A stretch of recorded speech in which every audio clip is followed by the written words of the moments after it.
Next paroxysmal nocturnal dyspnoea is typically occurs when, ये अगर करता है after 1 to 3 hours of sleep, ठीक है। ऑर्थोपनिया या फिर breathlessness on lying flat is due to distribution of the fluid from the abdomen and the lower extremities to the chest in recumbent position. That is, it increases the venous return and elevation of the diaphragm occurs. PND, that is paroxysmal nocturnal dyspnea. It's a condition when the patients may wake up at night with complaint of severe breathlessness and wheezing sounds. Patient is relieved by sitting upright or standing. This PND is variant in orthopnea and due to the same mechanisms it is variant. मतलब सांस रुक जाती है जो भी है, और रात को सांस ले ही नहीं जाती पेशेंट से, क्योंकि सारा फ्लूइड जो है यहीं पे भर जा रहा है, डायफ्राम पे उतना प्रेशर नहीं बन पा रहा है। Main differentiation between orthopnoea is that there is orthopnoea occurs immediately on lying down, ठीक है। ऑर्थोपनिया जो है वो जैसे बंदा लेटेगा वैसे उसको होना शुरू हो जाएगा, लेकिन पीएनडी जो है वो अकर करता है 1 से 3 घंटे बाद आफ्टर स्लीप, ठीक है। नींद में है तब 1 से 3 घंटे के बाद पीएनडी अकर करता है, that is paroxysmal nocturnal dyspnoea. Next, which of the following is the earliest radiographic findings, that is in left sided heart failure. Left sided heart failure के अंदर अर्लीस्ट रेडियोग्राफिक फाइंडिंग्स होती हैं वो curly B lines होती हैं। What is it? It's curly B lines. Some of the important radiographic signs of heart failure, chest radiograph में show cardiomegaly, prominence of upper lobe veins, curly A and curly B lines, and other features of pulmonary edema. Prominence of the upper lobe veins is there. There is prominence of upper lobe veins. Curly B lines are engorged peripherally in the lymphatics and are seen in lower lobe. Curly B lines होती हैं वो engorged होती हैं in the peripheral lymphatics and they are seen in the lower lobe. Phantom tumor fluid in horizontal or oblique fissure of lungs, it disappears with diuretics. Phantom tumor fluid जो होता है in horizontal या फिर oblique fissures of lung, it disappears with diuretics. उसके बाद आता है मतलब ये अलग अलग साइंस की बात कर रहा है ये फैंटम फ्लूइड, ये सारी चीज़ें। फैंटम फ्लूइड जो है वो हॉरिजॉन्टल ऑब्लिक फिशर की तरह दिखाई देती हैं लंग के ऊपर, और डायरेटिक जब देते हैं तो फैंटम वाली लाइन्स जो है वो गायब हो जाती हैं, tumour fluid in horizontal lines जो है वो गायब हो जाती हैं। Next, bat wing lines. तो बैट विंग्स जो होती है वो इंक्रीज्ड ब्रोंकोवैस्कुलर मार्किंग्स होती है। Increased bronchovascular markings are bat wings, they are seen as inverted moustache sign. इनको बैट विंग को इन्वर्टेड मस्टैच साइन भी बोलते हैं, ठीक है। प्लूरल इफ्यूजन जैसे कि बायलेटरल या यूनिलेटरल तब बैट विंग दिखाई देता है। कार्डियोमेगेली अगर होती है तब बैट विंग साइन दिखाई देता है। In left sided heart failure rising from pulmonary venous pressure, first cause is intralobular septum oedema. सबसे पहले इंट्रालोबुलर सेप्टम एडिमा होता है which appears on the chest X-ray as curly B lines. Alveolar edema, bat wing pattern and pleural effusion, it occurs late as the pressure increases further. जैसे जैसे pressure increase करता है further वैसे ही alveolar oedema that is bat wing pattern और pleural effusion जो है वो बढ़ता जाता है। Next, the pulse with rapid upstroke and downstroke which occurs due to rapidly increased stroke volume of the heart is mainly seen in what? देखो, it is seen in aortic regurgitation. The scenario it describes a collapsing pulse or water hammer pulse. This pulse is characterized by rapid upstroke, मतलब rapidly एकदम उसकी stroke की volume बढ़ जा रही है, ठीक है, उसकी आवाज़ बढ़ जा रही है, और फिर रैपिड डाउन स्ट्रोक आ जाता है and high volume is there. The rapid upstroke is due to the mark increase in the stroke volume. Collapsing pulse is seen typically in the aortic regurgitation. Aortic regurgitation के अंदर ये चीज़ water hammer pulse या फिर collapsing pulse दिखाई देती है। Similar pulse में also भी seen in other conditions as well, ठीक है। Next, which of the following pairs is incorrectly matched? तो करेक्टली मैच के बारे में बात करते हैं। हिल साइन क्या होता है? Hill sign is popliteal cuff systolic pressure exceeding the brachial cuff systolic pressure beyond 20 millimetre of mercury. इसको बोलते हैं हिल साइन। मतलब पॉप्लिटियल जो कफ का प्रेशर अगर नापेंगे और ब्रेकियल नापेंगे तो दोनों में से 20 मिलीमीटर का फर्क आ जाएगा। दूसरा आता है de Musset sign. De Musset sign is anterior posterior nodding synchronous with the cardiac cycle. Anterior posterior nodding synchronous with the cardiac cycle is de Musset sign, ठीक है। उसके बाद आता है क्विनिके साइन। क्विनिके साइन का मतलब होता है alternate paling and flushing of light compressed nail bed और mucous membrane of the mouth. Alternating paling और फ्लशिंग हो जाती है नेल बेड या फिर mucous membrane of the mouth की, ठीक है। This is Corrigan sign. Next, all of the following are the features of coarctation of aorta except what? देखो, coarctation of aorta it's a narrowing of the lumen of the aorta. मतलब lumen of the aorta जो है वो narrow हो जा रहा है, that is known as coarctation of the aorta. It can occur anywhere from the distal part of the arch of aorta to bifurcation of the abdominal aorta, ठीक है। From the distal part of arch of aorta to the bifurcation of abdominal aorta, coarctation of aorta कहीं पे भी occur करता है, but it is commonly located immediately below the origin of left subclavian artery. It is located immediately below the origin of left subclavian artery. Science में क्या रहता है? There is a lower segment of the body may be under developed, ठीक है। कोआर्क्टेशन of aorta में lower segment of the body जो है वो अंडर डेवलप रह जाता है। हाइपरटेंशन दिखाई देती है in the upper limbs with low और normal pressure in the lower limbs, ठीक है। मतलब 20 मिलीमीटर ऑफ मर्करी का फर्क पड़ जाता है यहाँ पे। हाइपरटेंशन अपर लिम में दिखाई देगी और लोअर लिम में हाइपोटेंशन होगी, मतलब 20 मिलीमीटर लो चल रहा होगा blood. Next, weak and delayed femoral pulses are seen in here. जब ये कोआर्क्टेशन का सीन होता है तो हमारे पास weak and delayed femoral pulses दिखाई देती है। That is there is a radio femoral delay. What's it? There is a radio femoral delay. Along with this, there is Suzman sign, SUZMANS sign. It is dilated tortuous pulsatile collateral arteries. Dilated tortuous pulsatile collateral arteries that are seen around the scapulae and the intercostal regions in the back. Seen around the scapulae and the intercostal regions in the back. It is better seen with the patient bent forward and hanging down. Sussman sign जो है जब patient को bend forward करवाते हैं और या फिर hang down करवाते हैं तब ज़्यादा अच्छे से दिखाई देता है। Echocardiography, electrocardiography and radiological studies and angiography can confirm the diagnosis that is of the Sussman sign. Next, match the pairs correctly आपको मैच करना है किसी दोनों पेयर्स को। सब एक्यूट एंडोकार्डाइटिस, ठीक है, सब acute endocarditis is caused by streptococcus viridans, ठीक है, ये याद रखना है। सब एक्यूट इज बाय विरिडेंस और एक्यूट जो है उसमें आपको दूसरा आ सकता है, दैट इज और यस या फिर म्यूटेस जो भी आना है आपको, ठीक है। फिर prosthetic valve endocarditis. Prosthetic valve endocarditis staphylococcus epidermidis की वजह से होता है। प्रोस्थेटिक वाल्व जो है वो एपिडर्मिस के ऊपर जाके ज़्यादा इफेक्ट करने की, वहाँ पे जो है बैक्टीरिया बैठने की ज़्यादा ताकत रखेगा। So prosthetic valve endocarditis will be due to staphylococcus epidermidis, ठीक है, एपिडर्मिडिस, स्टेफाइलोकोकल एपिडर्मिडिस। फिर आता है acute endocarditis. Acute endocarditis is due to staphylococcus aureus. Acute endocarditis is due to staphylococcus aureus, okay. और विरिडेंस हमने अभी बात की कि it is due to sub acute, ठीक है। The most common organism causing sub acute bacterial endocarditis is viridans group of streptococci. These are commensals in the upper respiratory tract and may enter the blood following brushing, chewing or dental procedures. Staphylococcus aureus, it's the most common cause of acute endocarditis. Viridans of subacute and of acute हमारे पास आता है Staphylococcus aureus. Prosthetic valve endocarditis is generally due to coagulase negative Staphylococcus epidermidis. ठीक है, Prosthetic valve endocarditis is generally due to coagulase negative Staphylococcus epidermidis. It's a normal skin commensal.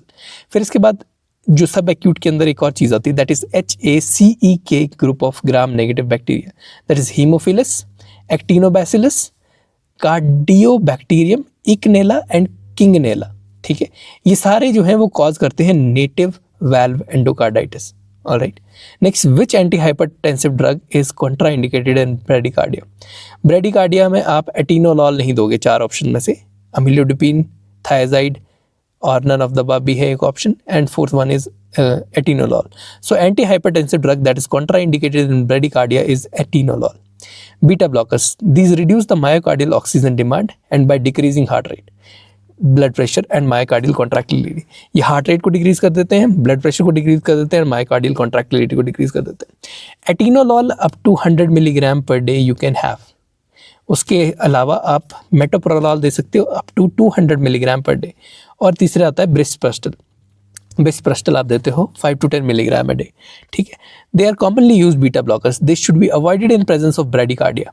ये सारे beta blockers आप avoid करेंगे in the presence of bradycardia, क्योंकि ये severe brain को spasm cause करवाने की ताकत रखते हैं और उससे एवी ब्लॉक हो सकता है, ठीक है। एट्रियोवेंट्रिकुलर ब्लॉक हो जाएगा तो अनकम्पेंसेटेड हार्ट फेलियर हो जाएगा, उसे वापस रिवाइव नहीं कर पाओगे इजीली, ठीक है। So these beta blockers should be avoided in the cases of bradycardia. Beta blockers are most common culprits causing bradycardia, interfering with slow action potential generation and atrioventricular conduction, ठीक है। ये interfere करते हैं with the slow action potential generation and atrioventricular conduction. They target the sympathetic nervous system and have negative chronotropic and inotropic effect. ये sympathetic nervous system को target करते हैं और इनका नेगेटिव क्रोनोट्रोपिक और नेगेटिव आइनोट्रोपिक इफेक्ट होता है। Next, atrial depolarisation is represented in ECG by what. Atrial depolarisation ECG में आपका P वेव रिप्रेजेंट करता है। P wave it represents the atrial depolarisation. The P wave it will represent the atrial depolarisation. फिर P के बाद आता है QRS complex. QRS complex का मतलब है कि वेंट्रिकुलर डीपोलराइजेशन होगी, ठीक है। फिर आती है आपके पास T wave, that is representing the ventricular repolarisation. पहले एट्रिया जो है डीपोलराइज कर रहा है, फिर वेंट्रिकुलर डीपोलराइज कर रहे हैं, फिर वेंट्रिकल को रीपोलराइज करना है, ठीक है। और इसी गैप के बीच में एट्रिया भी रीपोलराइज हो जाता है। Q wave is the first downward wave of the QRS complex and Q wave is often absent in some cases. Alright, first downward wave in QRS complex जो होती है वो Q wave होती है, वो कई केसेस में absent होती है। S wave में the negative deflection is following the R. R wave is the initial positive deflection. Alright, next एक रेडियोग्राफ दे रखा है, उसे बोला है identify the radiograph. What is it? It is tetralogy of Fallot. Alright, What is it? Tetralogy of Fallot. Tetralogy of Fallot में 4 components होते हैं। Ventricular septal defect हो जाता है, पल्मोनरी स्टेनोसिस हो जाती है, overriding of ventricular septal defect by aorta हो जाता है, प्लस राइट वेंट्रिकुलर हाइपरट्रॉफी हो जाती है। Electrocardiography shows RV hypertrophy, that is the right ventricular hypertrophy. Chest X-ray will reveal the boot-shaped heart. Boot-shaped heart हो जाता है chest X-ray में, and it has small pulmonary artery. All right. Next, a 6-year-old child reports with a pain and stiffness in the joints. ठीक है, 6 साल का बच्चा है, वो रिपोर्ट कर रहा है आपके पास pain and stiffness in the joint, plus उसमें फीवर है, रैश है over the trunk. He gives a history of sore throat 2 weeks ago. What is not a major criteria to diagnose this condition? This condition is suggestive of rheumatic fever. Acute rheumatic fever जो होता है that is a multi-system disorder which follows pharyngeal streptococcal infection. Acute rheumatic fever pharyngeal streptococcal infection को follow करता है. This is the commonest cause of acquired heart disease in childhood and adolescence. Commonest cause of acquired heart disease in childhood and adolescence. Acute rheumatic fever affects the children most commonly between 5 to 15 years of age. 5 से 15 साल के बीच के बच्चों को ही ज़्यादातर affect करता है. It occurs in about 3% of individuals who develop pharyngeal infection with certain serotypes of group A streptococci. ठीक है, streptococcal antigens have cross reactivity with the cardiac tissue, hence the anti-streptococcal antibodies mediate the inflammatory reaction in the myocardium, endocardium and pericardium. Jones criteria था for diagnosis of the rheumatic fever. 2 criteria होते हैं, major criteria होता है, minor criteria होता है। Major criteria is polyarthritis जो कि यहाँ है, कार्डाइटिस जो कि यहाँ है, chorea, subcutaneous nodules, erythema marginatum, ठीक है, and positive throat culture test for streptococci or elevated or increasing streptococcal antibody in the titer. These are the major criteria. Minor criteria में आपके पास फीवर आता है, आर्थ्रालजिया आता है, raised ESR and CRP आता है, plus there is leukocytosis and there is prolonged PR interval. Alright, this is the minor criteria. Next, the following sign is also known as what? ये जो साइन दिखा रखा है जहाँ पे नेल बेड जो है वो नीचे से मैच किया हुआ, आगे एक पैरेट बीक की तरह हो गया. What is it? It is known as Shamroth sign. Shamroth sign आपको कहाँ दिखाई देता है? क्लबिंग के अंदर दिखाई देता है. When the 2 nails of the normal fingers are opposed by a diamond shaped gap in the between, that is known as Shamroth sign. 2 nails के बीच में डायमंड शेप का गैप आना चाहिए, that is known as a Shamroth sign. लेकिन इसमें जो है वो बिल्कुल पैरेट बीक की तरह हो गया, दोनों के बीच में ज़रा भी गैप नहीं आ रहा. So Shamroth sign is absent, so it is a thing for clubbing. It shows clubbing. Next, tuck back during obturation refers to what? Tuck back during obturation, it refers to apical seal fit of the master cone. It refers to apical seal fit of the master cone. The term apical collar or apical seat, it refers to what? It refers to the resistance form of the canal preparation. जो आप resistance form बना रहे हो canal preparation के अंदर, उसको हम बोलते हैं apical collar या फिर apical seat. ठीक है. Next, step down technique is what? Step down technique का मतलब होता है कि आप coronal to apical third जा रहे हो. ठीक है, बहुत अच्छी टेक्निक होती है. अगर starting from the apex, fine instruments are used and working one by one, you will go step back या step down. ठीक है. The canal with a progressively larger instrument, मतलब पहले fine फिर large फिर large फिर large और फिर बाद में आप लास्ट में step back करते हो, serial technique करते हो. Wien, Martin, Walton और Mullany were also early advocates of step back technique and they also called it telescopic or serial root canal preparation. ठीक है, 2 अप्रोचेज होती है हमारे पास डिप्राइवमेंट और शेपिंग कैनाल की. पहली आती है एक स्टेप डाउन होती है, एक स्टेप बैक होती है. ठीक है. Next, the final preparation of endodontic cavity in mandibular molars is on which side of the occlusal surface. Final preparation आपने हमेशा मीजल साइड की तरफ लेके आनी है. You will always start from distal end you will always come towards mesial. Okay, the final preparation will be towards the mesial side on the occlusal surface. Next, the narrowest part of the zipped canal is called as what? Narrowest part of the zipped canal. Zipped canal मतलब R glass shaped canal है अपने पास. ठीक है, R glass shaped canal है. उसमें जो बीच का हिस्सा है उसको हम कहते हैं as a zipped canal, that is known as elbow. ठीक है. नॉर्मली जो ट्रांसपोर्टेड रूट कनाल होती है with the sower preparation along the outer curve aspect of the curvature adopts an elliptical shape of the apical endpoint. Similar terms describing the shape of zipped apical part of the root canal are also hourglass shaped, teardrop shape या फिर foraminal rip बोलते हैं इसको. Elbow is the narrowest part of the zipped canal. Elbow जो होता है वो narrowest part of the zipped canal होती है. Next, ideally access cavity preparation should be how much? Ideally जो access cavity preparation है वो हमेशा डेंटिन तक ही जानी चाहिए. It should extend into the dentine. Next, which is the gauge of the needle that is used for irrigating the canal? Canal के irrigation के अंदर आप कौन सा gauge की needle use करते हो? तो आंसर इस 27 gauge की needle आप यूज़ करते हो. 27 gauge needle, ठीक है. इसका अगर आप मिलीमीटर्स में बात करेंगे तो it is 0.39 millimetre of outer diameter, ठीक है. The 3 mix antibiotic paste includes which of the following in the endodontics? 3 जो ट्रिपल एंटीबायोटिक पेस्ट है उसमें सिफ्लॉक्स होती है, ciprofloxacin, metronidazole and minocycline. Okay, 3 चीज़ें, that is metronidazole, ciprofloxacin, minocycline. was first tested for its effectiveness against Escherichia coli co-infected in dentine in vitro. ठीक है. They found the mixture of antibiotics is suddenly and sufficiently potent to eradicate the bacteria. Clinical effectiveness triple antibiotic paste की disinfection के लिए of the immature teeth with apical periodontitis have been reported. One potential concern of using intracanal antibiotic paste that it causes bacterial resistance as well. तो paste के अंदर हमारे पास metronidazole और ciprofloxacin दोनों होते हैं और मिनोसाइक्लिन जो है वो बैक्टीरियोस्टैटिक होता है. Bactericidal is metronidazole and ciprofloxacin and bacteriostatic is minocycline antibiotics. Next, RC prep is a combination of what?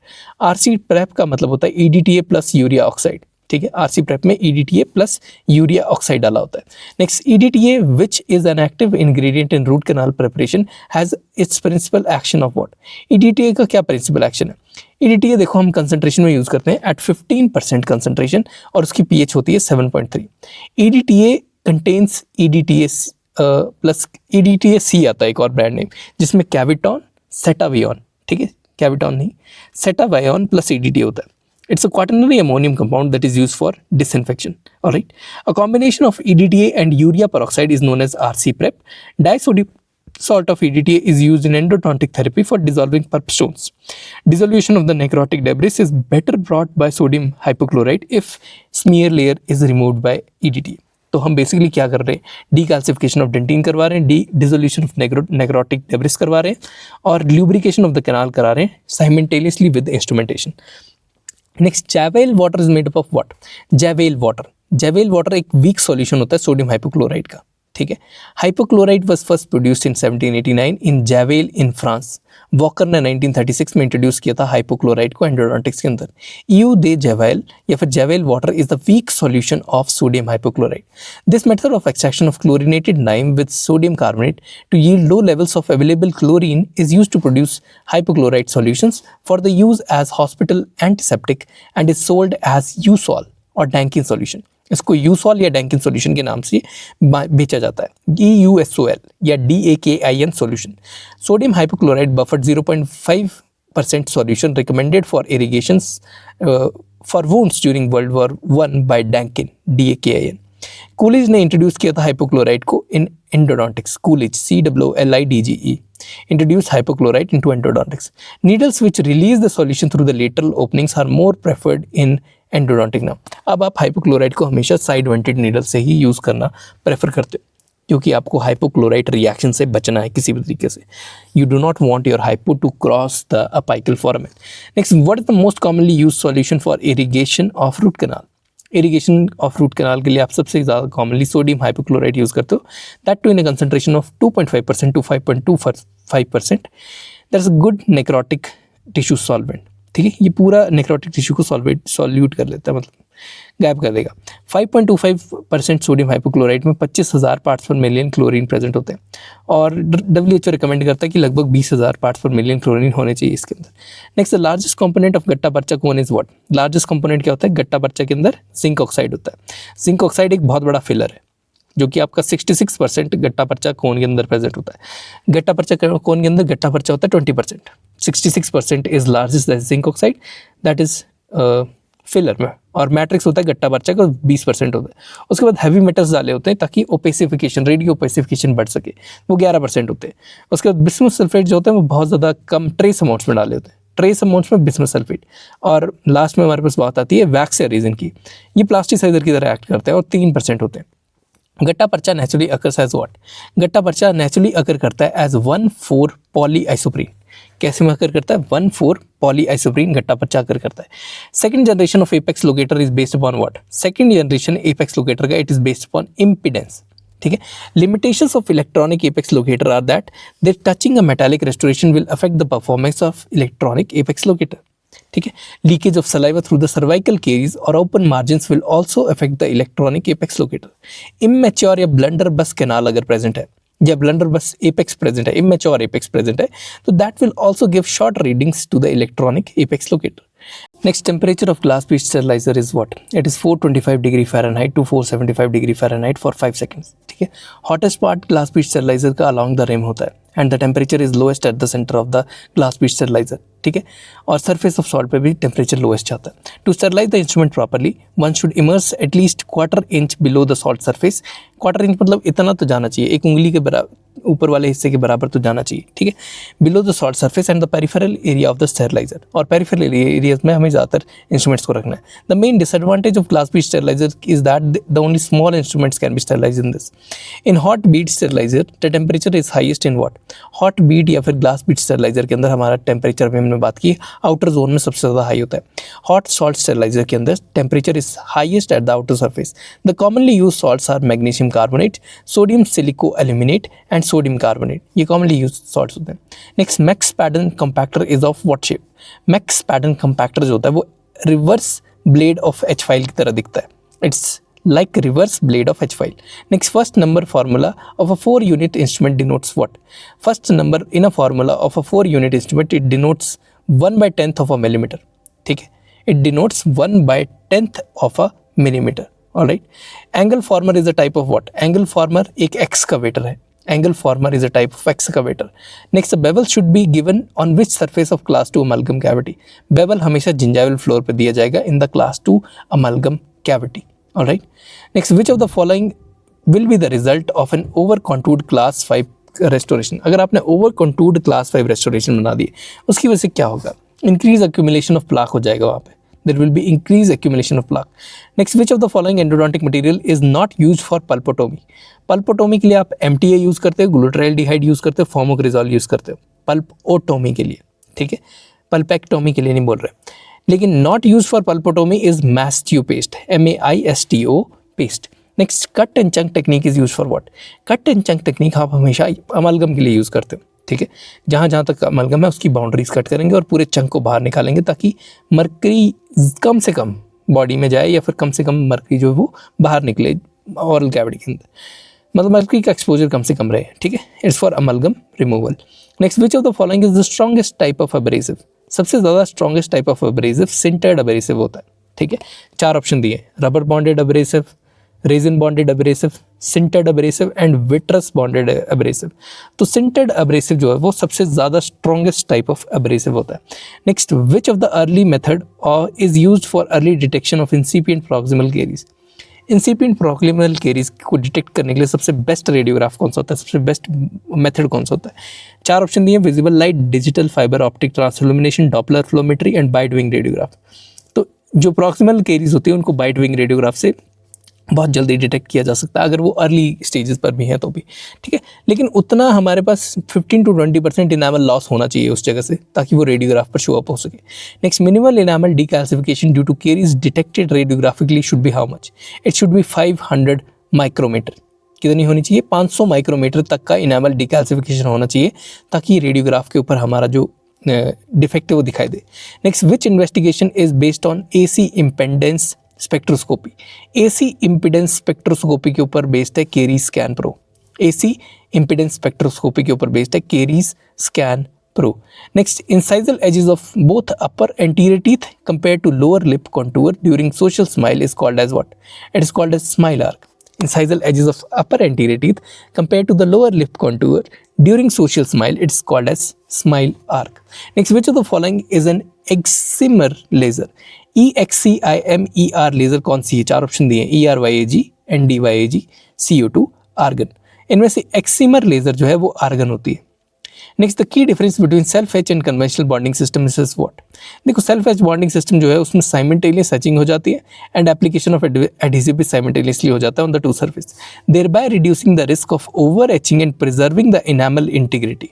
Alright, ठीक है, इनामल की इंटीग्रिटी को प्रिजर्व करके रखता है। Next type 1 enamel etching pattern is what. Type 1 enamel etching pattern में मतलब होता है कि हम प्रिज्म कोर को डिसोल्यूट कर रहे हैं, ठीक है, we are dissoluting the prism core. Prism की पेरिफेरी को डिसोल्यूट नहीं करते, we are dissoluting the prism core. किसका प्रिज्म? जो भी इनामल का प्रिज्म है उसकी कोर को डिसोल्यूट करते हैं। Alright, next as compare to total etch adhesives self etching primers are what. Self etching primers होते हैं वो लेस टेक्निक सेंसिटिव होते हैं क्योंकि उनको एक ही बारी में लगाना है हमने उसको। हमें टोटल एच वाले में क्या रहता है कि सेल्फ एच बेटर रहता है, टोटल एच में हमें पहले एच करना पड़ता है फिर हम प्राइमर लगाते हैं, तो हमें मतलब मेंटेन करके रखना पड़ेगा उस फील्ड को कि उसमें कोई ना कोई फ्लूइड वगैरह ना चल जाए। सेल्फ एच में एक बार है आप लगाओगे, उसे ड्राई करोगे, वो खुद ही एच भी कर देगा और उसी टाइम पे एडहेसिव भी लगा देगा, और प्लस यहाँ पे loss of enamel prism core कम रहता है। नेक्स्ट स्लो और soft start polymerisation is seen in what.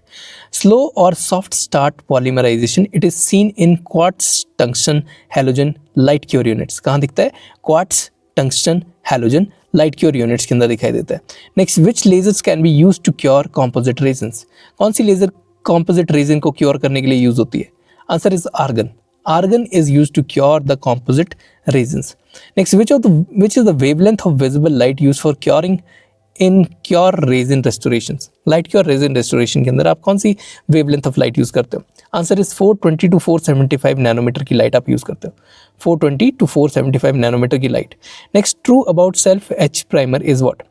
Self etch primer it does not remove smear layer but binds to dentin. जो सेल्फ एच प्राइमर है वो दांत के ऊपर की स्मीयर लेयर को रिमूव नहीं कर पाता है but it binds to dentin. ठीक है, वो रिमूव करने के लिए क्या करना पड़ेगा? हमें डिफरेंट बॉन्डिंग सिस्टम लेने पड़ेंगे, ठीक है, जिसमें हम पहले एचिंग करेंगे तो उससे ऊपर की लेयर जो होगी वो निकल जाएगी, फिर उसके बाद हम प्राइमर लगाएंगे या फिर एडहेसिव लगाएंगे।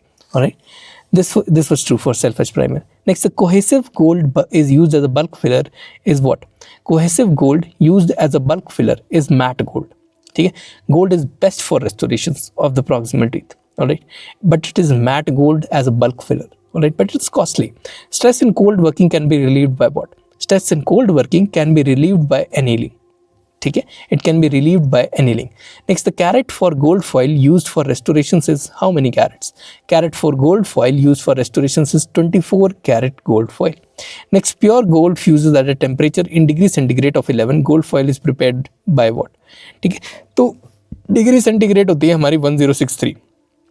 प्योर गोल्ड फ्यूज करता है in the temperature of 1063।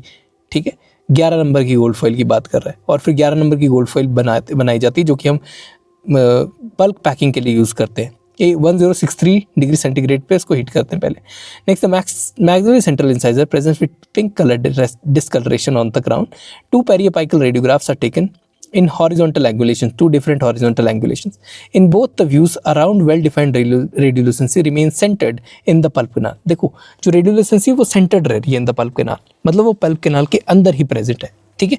It is producing a smooth balloon-like enlargement in the canal walls. The external root surface appears intact, which observation is most conclusive and confirms the nature of resorptive defect. यहाँ pink color का tooth हो चुका है, ठीक है, और दूसरी side radiograph भी आपको दिखाई दे रहा होगा। It is the case of internal resorption, ठीक है। The lesion remains centred on the canal despite of changes in angulation. It is the case of internal resorption, alright. Internal resorption में it will originate from the pulp, the lesion will remain centred on the canal and lesion does not shift in angulation, it produces ballooning. ठीक, ballooning of the teeth करवा देता है, root canal की ballooning करवा देता है। External resorption इससे बिल्कुल अलग होता है। एक्सटर्नल रिजॉर्प्शन हमें याद रखना है कि दांत के बाहर हो रहा है, ठीक है। External resorption is occurring on the outside to inside surface, ठीक है।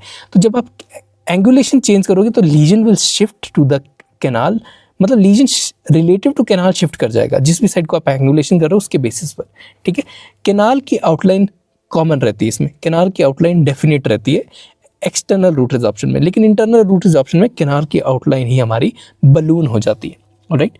ये हमारे दो डिफरेंस होते हैं, और यहाँ पे जो रेडियोग्राफ हम यूज़ कर रहे हैं that is by parallax method, ठीक है। पैरेलैक्स मेथड मतलब हम पैरेलल लाइंस दे रहे हैं, ऐसे पैरेलल दी, दूसरे में ऐसे एंगुलेट कर दिया उसको। Next, the given radiograph tooth 4-7 can be best treated with what. एक गिवन रेडियोग्राफ में टूथ 4-7 आपको इमेज दे रखी है यहाँ पे, ठीक है। अभी तक देखो इसमें पल्प और कैविटी के बीच में अभी भी थोड़ा सी डेंटिन बची हुई है, so it could be done with indirect pulp capping. We could go for indirect pulp capping in this case. On careful examination आपको पता लग जाएगा कि इसमें आपको पल्पोटोमी वगैरह करने की ज़रूरत नहीं है। इनडायरेक्ट पल्प कैपिंग से आप इसको बढ़िया तरीके से रिस्टोर कर सकते हो। नेक्स्ट है continuously tapering preparation primary helps in what. Continuously tapering preparation जो होती है वो प्राइमरी हेल्प करती है to improve the इरिगेंट्स penetration.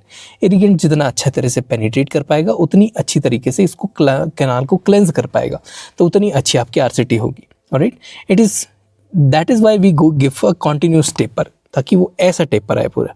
Next, which instrumentation technique is best for providing apical control. Apical control पे जब आप बीएमपी कर रहे हो तो बेस्ट टेक्निक क्या रहती है, आपको बैलेंस फोर्स टेक्निक लगानी होती है, ठीक है, जिसमें adequate control and good centering motion आपको हैंड इंस्ट्रूमेंट पे लगाना है। Even in the curved canals you can achieve a good apical control. This meticulous control minimises the procedural errors. इस कंट्रोल से प्रोसीजरल एरर कम हो जाते हैं, सच एज कैनाल ट्रांसपोर्टेशन कम हो जाती है, लेज फॉर्मेशन कम हो जाती है, अपाइकल ब्लॉकेट कम हो जाती है, या जिपिंग ऑफ द कैनाल कम हो जाती है, which are critical for maintaining the original shape and the position of the apical foramen, ठीक है। Next, the crown down technique reduces the file separation by how many %। Crown down technique जा रहे हैं, मतलब हम ऊपर से प्रिपेयर करते हुए नीचे को जा रहे हैं। It reduces the Cornell interferences, तो ऊपर जो भी इंटरफेरेंस आती जाएगी उसको वो रिड्यूस करता जा रहा है। By initially widening the coronal part of the canal, this technique ensures better straight line access to the apex, which reduces the stress in cyclical fatigue on smaller, more delicate files used in the later to shape the apical portion. This minimizes the risk of file binding prematurely in the canal and subsequent fracturing is prevented. ठीक है। Next, a student preparing a severely curved canal using step back technique experiences repeated ledge formation. The most appropriate alternative for this technique will be what? देखो, अगर बहुत ज़्यादा curved canal है तो you should go for crown down technique. In severe curved canals you should go for crown down technique, क्योंकि जब आप step back लेते हो तो आपका वहाँ पे डेंजर जोन खुल जाता है। जहाँ पे मतलब स्टेप बैक पे जहाँ पे कर्व होगा तो कर्व के साथ वाली जो हिस्सा है डेंटिन का या फिर सीमेंटम का जो हिस्सा बन रहा है कर्व के साथ वाला, वो वहाँ पे फाइल पहले तो फंसेगी और वहाँ पे ओवर कटिंग हो जाती है, ठीक है। तो कॉर्नल इंटरफेरेंसेस को पहले रिमूव करो, उसके बाद you should go for, इसीलिए you should go for crown down technique in the severely curved canals, as it may next it may take as long as dash for normal blood flow to return to a cornal pulp of a traumatized fully formed tooth। एक traumatized fully formed tooth है, concussion हुआ है या trauma हुआ है, ठीक है, तो कितना टाइम लगेगा for normal blood flow to return? तो आंसर इज 9 months।